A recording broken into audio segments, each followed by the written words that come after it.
dito sa atin, no, lalo na dito sa mga syudad, no, hindi talaga natin maiwasan, no, na makakita ng mga pulubi o mga mahihirap na nandito sa daan, no.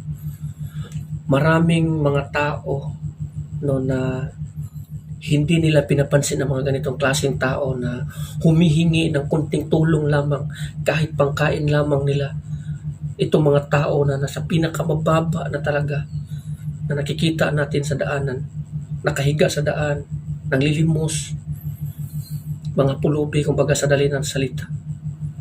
Ulan, init, andyan sila. Yung kakainin nila, umaasa lamang sa mga tao kung gaano or kung magkano lamang ang ibibigay sa kanila. Lalo na dito sa Manila, marami.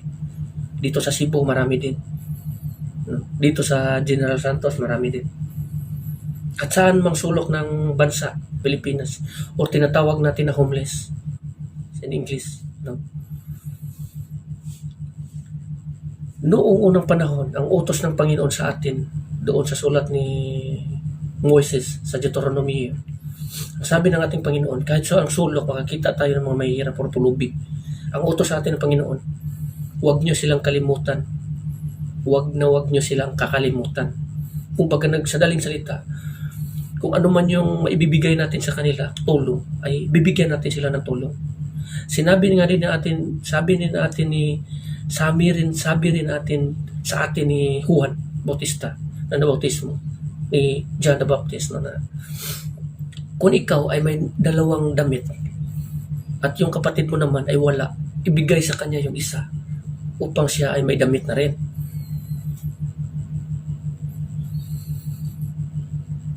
Pero tignan mo, 'di ba? Dinadaan-daanan lamang sila ng mga tao. Lalo na dito sa may Manila, may banda sa may SM City. Dito sa may City Hall, may plaza. Dito sa may Luto nata. Doon sa unahan, may makikita ka dyan ng mga taong pulubi na nanghihingi ng tulong. Umaasa lamang ang kanilang makain sa mga tao kung magkano ibibigay. Tapos dito naman sa unahan, may mga mascot na pasayaw-sayaw, ganito, ganyan. Isipin nyo kung gaano ka-hypocrite sa isang tao. Mas binibigyan nila ng 20, 100 pesos yung mga mascot, tapos kukuha sila ng picture. Pero yung mga pulubi na nasa unahan, dinadaan-daanan lamang nila. Doon nyo makikita na ang tao walang takot sa Panginoon. Na ang tao, hypocrites. Na ang tao walang awa sa kanyang kapwa-tao. Na ang tao naliligaw na talaga.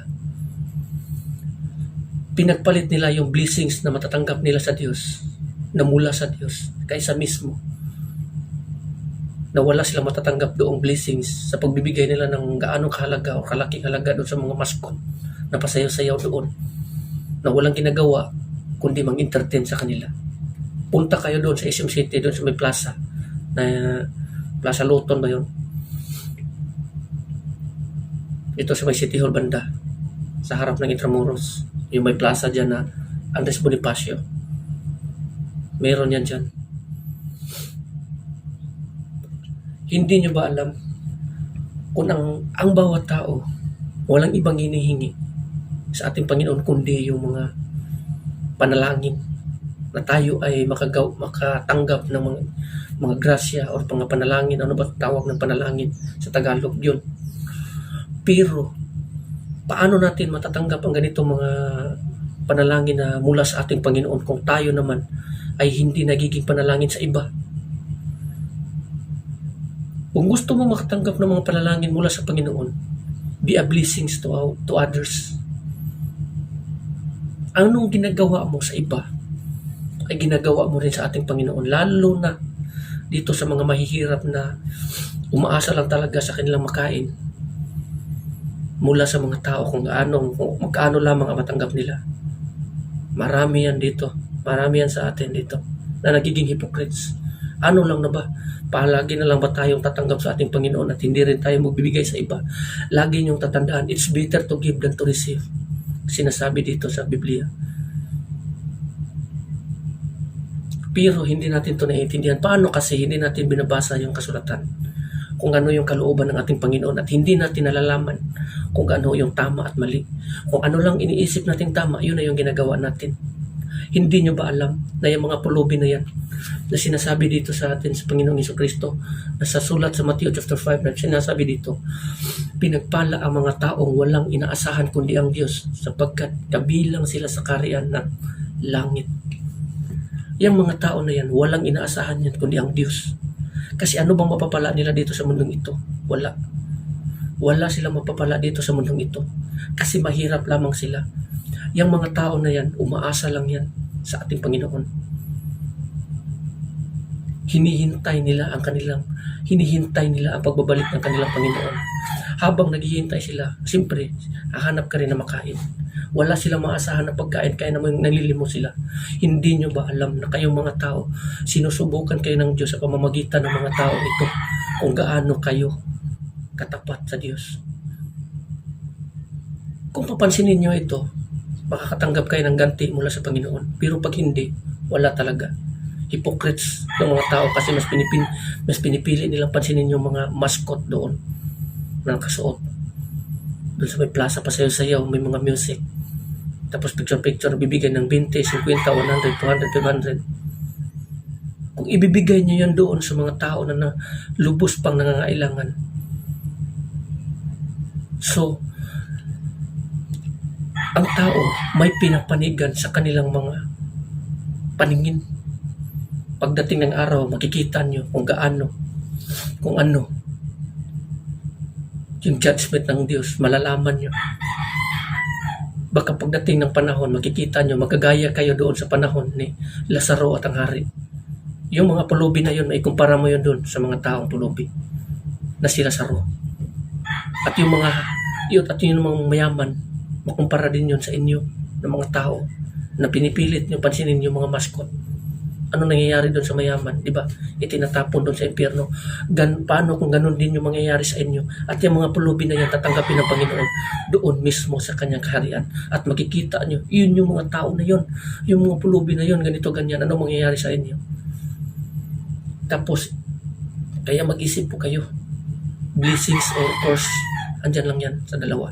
Kasi sinasabi dito ng ating Panginoon, no? Pinagpala ang mga nagdadalamhati sapagkat aaliwin sila ng Diyos. Pinagpala ang mga mapagkumbaba sapagkat mananahin nila ang daigdig. Yung mga tao na yan, nagdadalamhati yan sila sa hirap dito sa mundong ito. Minsan inaabutan ko yung mga tao na yan no, na nauulanan sila. Pero patuloy pa rin sila sa paghihingi. Mayroon pa nga yung isang lalaki talaga na halos hindi na talaga makalakad, nakadapa na lang, nakagapang. Pero dinadahan-dahanan pa rin siya ng mga tao. Be a blessing to everyone. Hanapin niyo po yung kinalulugdan kayo ng Diyos. Hindi yung nagiging hypocrites kayo. Dahil mas pinipili niyo yung mga mascot. Nagpa-picture kayo. Tapos pinopost nyo sa mga Facebook o social media at habol nyo mga likes and share at mga comments sa iba na mga magaganda. Pero hindi nyo yung mga comments na magaganda. Hinihintay nyo yung mga papuri mula sa tao. Pero hindi nyo pinapansin yung mga tao na pinadala ng Diyos upang kayo ay subukin. Na ang kapalit naman sana nito ay blessings from God. Kung saan yung mga pangalan nyo sana masulat sa libro ng buhay doon sa ating Panginoon, pero tinanggihan nyo ito. Wag nyo po itong gagawin. Imulat nyo po yung mata nyo kasi minsan lang tayo dito sa mundong ito.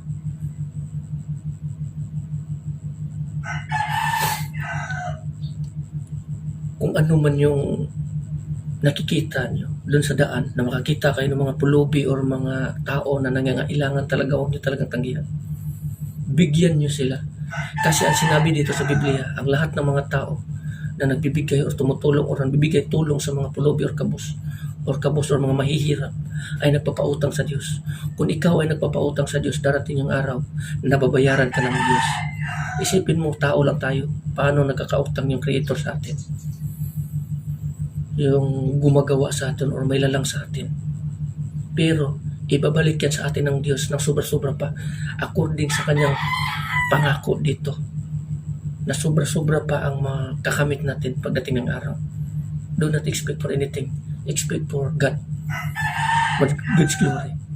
Na itong gagawin nating bagay na ito upang ang Diyos ay masihan sa ating mga ginagawa at purihin. Hindi yung gagawa tayo ng isang bagay para tayo ay purihin. Walang kakwenta-kwenta yun. So piliin po natin yung mga bagay no, na ang Diyos ay purihin, na matutuwa ang Panginoon sa atin, na ang Diyos ay magpupuri sa atin, na masihan sa atin, hindi yung hangad natin yung purihin tayo ng mga tao.